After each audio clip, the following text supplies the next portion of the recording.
Lockdown के लिए 4 घंटे दिए गए, अब लॉकडाउन उठाने के लिए 8 दिन का टाइम मिल रहा आपको। टाइमिंग अब नहीं है। नहीं, मैं मेंबर नहीं हूं और आप लोग जाकर ज्यादा चाय नहीं पीना उनके ऑफिस में बैठ के। उत्तर प्रदेश में योगी सरकार तेलंगाना के तबलीगी जमात के 40 से ज्यादा लोगों को इलीगली तौर से रोक के रखे हैं। बिस्मिल्लाहिर्रहमानिर्रहीम, अस्सलाम वालेकुम रहमतुल्लाहि व बरकातुहू। मैं आप तमाम हजरात का शुक्रगुजार हूँ कि आप अपना कीमती वक्त निकाल कर यहाँ पर आए।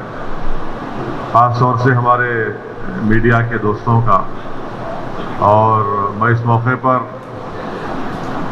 हमारे शाहिद साहब को और तबलीगी जमात के ज़िम्मेदारों को मुबारकबाद भी देता हूँ, शुक्रिया भी अदा करता हूँ कि वो लोग आज आगे बढ़कर कोविड-19 के जो अमराज में जो लोग मुब्तला हैं, जो मरीज़ मुख्तलिफ तेलंगाना के हैदराबाद के गवर्नमेंट के हॉस्पिटलों में ज़ेर इलाज हैं, उनके लिए प्लाज्मा देने का उन्होंने इंतज़ाम किया है।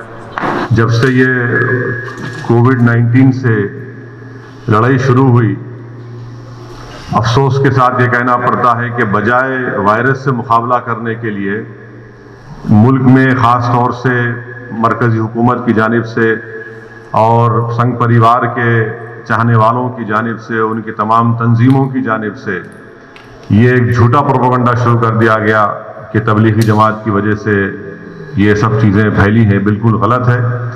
मैं शुरू से कह रहा हूँ कि 30 जनवरी को हमारे मुल्क में पहला पेशेंट आया कोविड वायरस का। 3 लोग थे केरला के, उनका क्या मजहब था।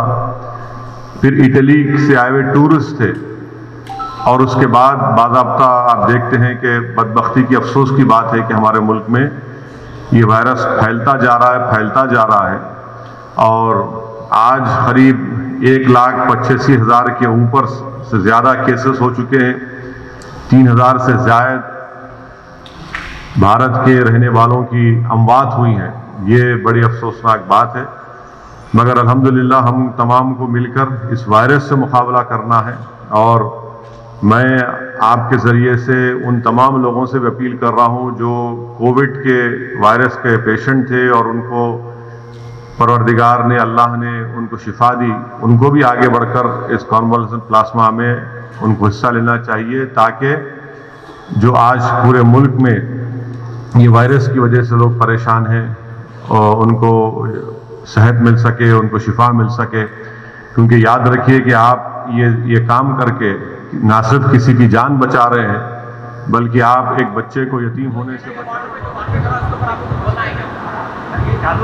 सबसे पहले तो माइक बोला ना, आप लोग देखे होंगे कि मैं तो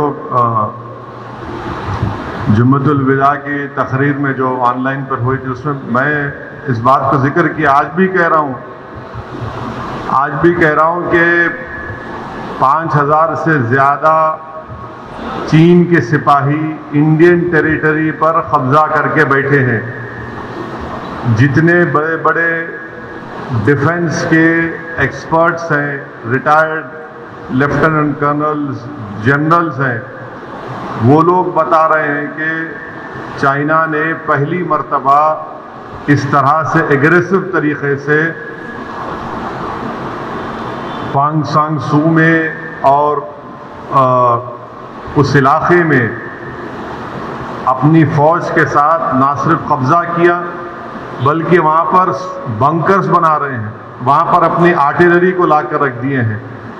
और तीसरा ये है कि दुनिया ने वो वीडियोस भी देखे कि कैसे वहाँ पर भारत के सिपाहियों की बहादुर फौज से चीन की फौज ने उनसे किस तरह का नाजेबा सलूक किया। चौथी बात यह है कि गवर्नमेंट ऑफ इंडिया की तरफ से डिफेंस मिनिस्टर का एक स्टेटमेंट आया मीडिया को कि वो चीन से बातचीत कर रहे हैं। हम ये पूछना चाह रहे क्या बातचीत कर रहे हैं आप?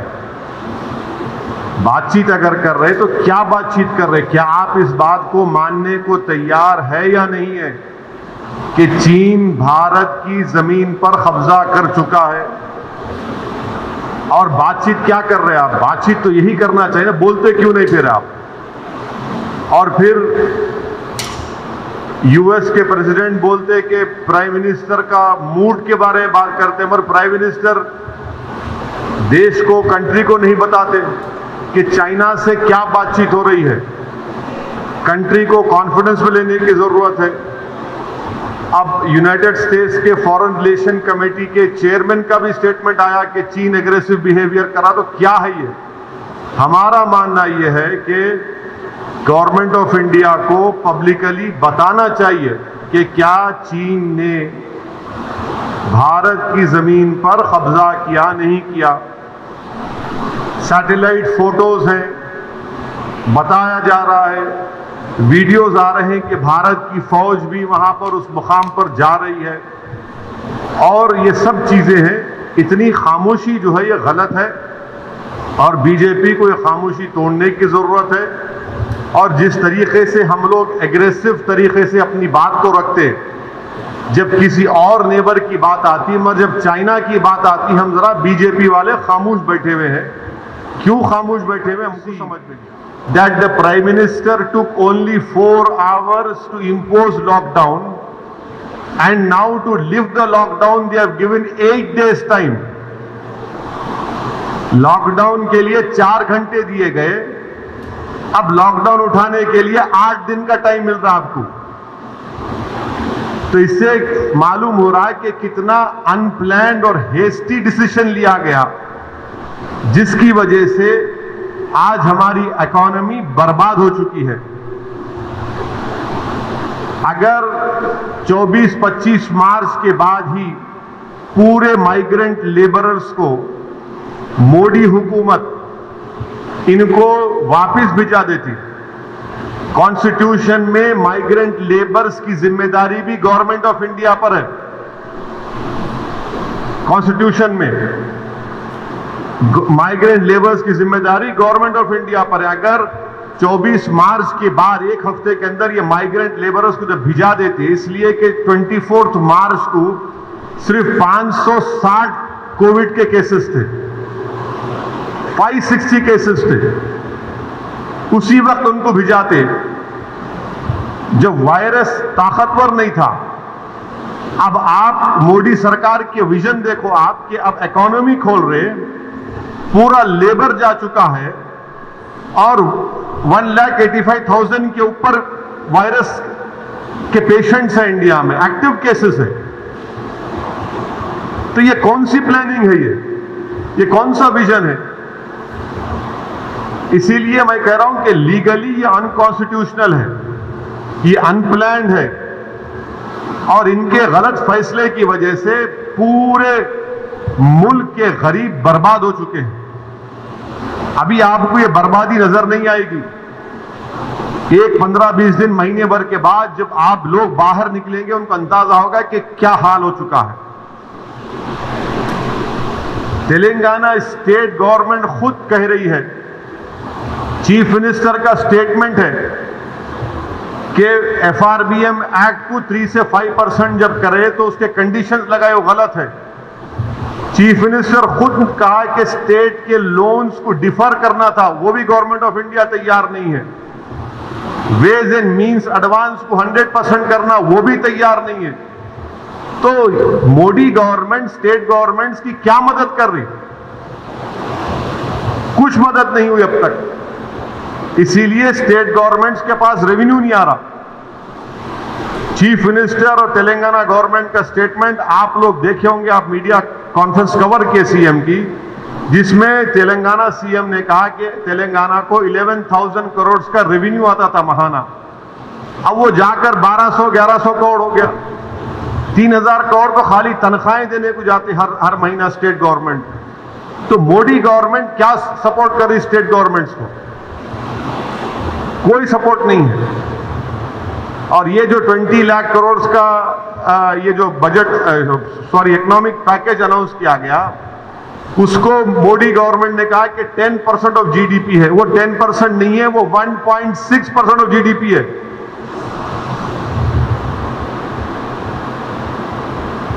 $0.7 लाख करोड़ का है वो। ये चीज अनकरीब में मस्जिदें खोलने वाले हैं, तो अभी बारिश से पहली बार जो है कोविड का सामना होगा, तो आप इसको कैसा देखते हैं सर?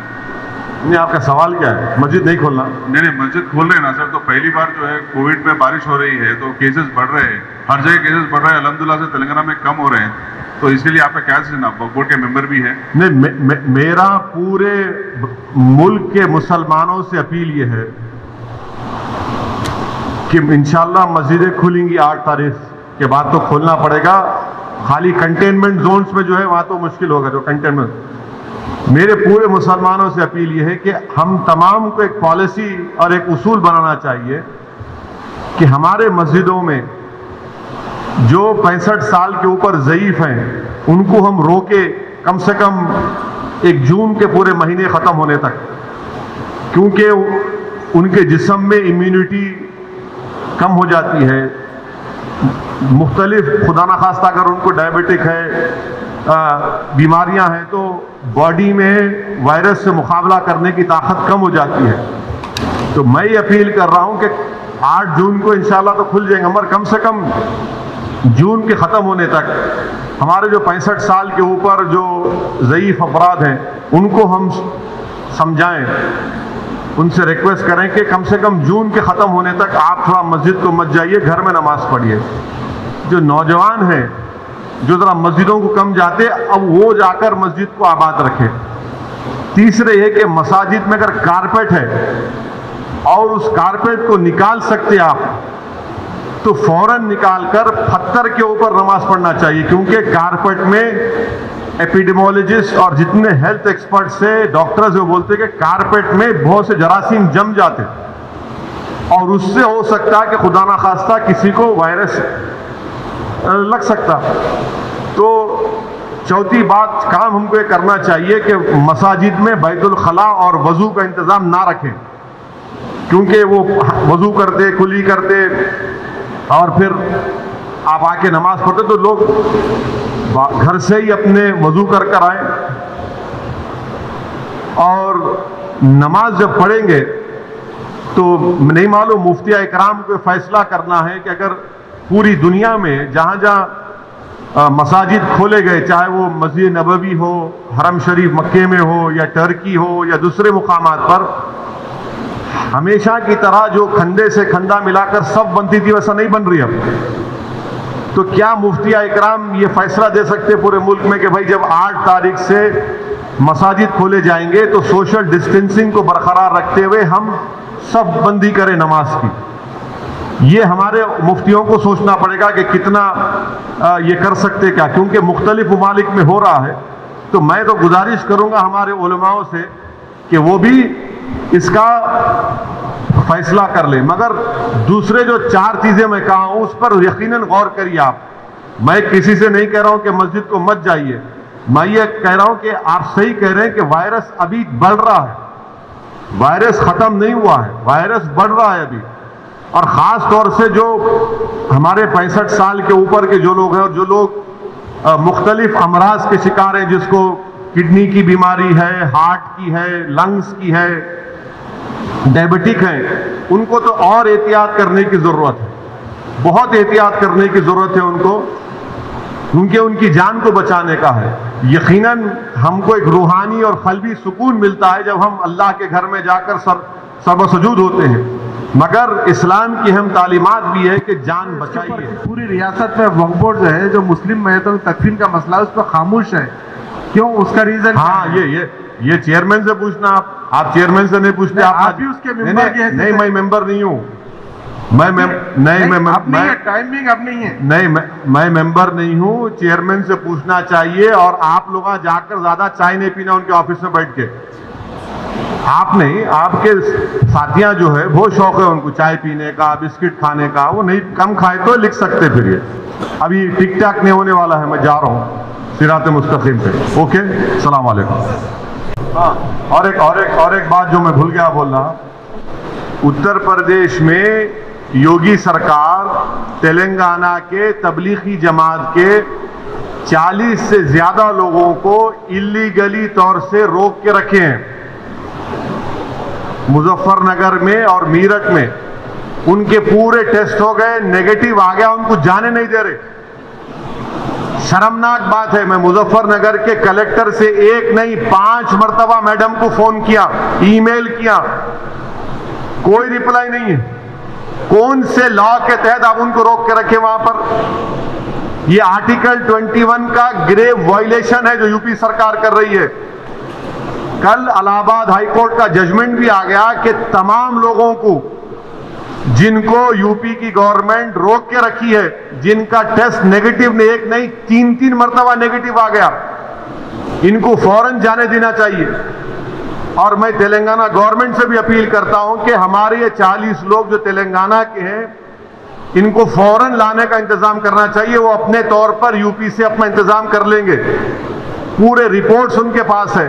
गैर जरूरी तौर पर 1.5-2 महीने से इलीगली रोक के रखे उनको, उनके ला के नोटिस लगा दिए, तुम निकले तो तुम्हारे को नहीं निकलने देंगे। ये क्या है बताइए आप? ये जुल्म है ये तो हम उम्मीद करते कि इलाहाबाद हाईकोर्ट के जजमेंट के बाद ये मीरठ और मुजफ्फरनगर के और जहां है जो लोग कोई इलीगली रोक कर रखे पूरे इंडिया से, वो पूरे के पूरे निकलकर इंशाअल्लाह ताला अपने अपने स्टेट्स और अपने शहर, अपने घर तक पहुंचेंगे।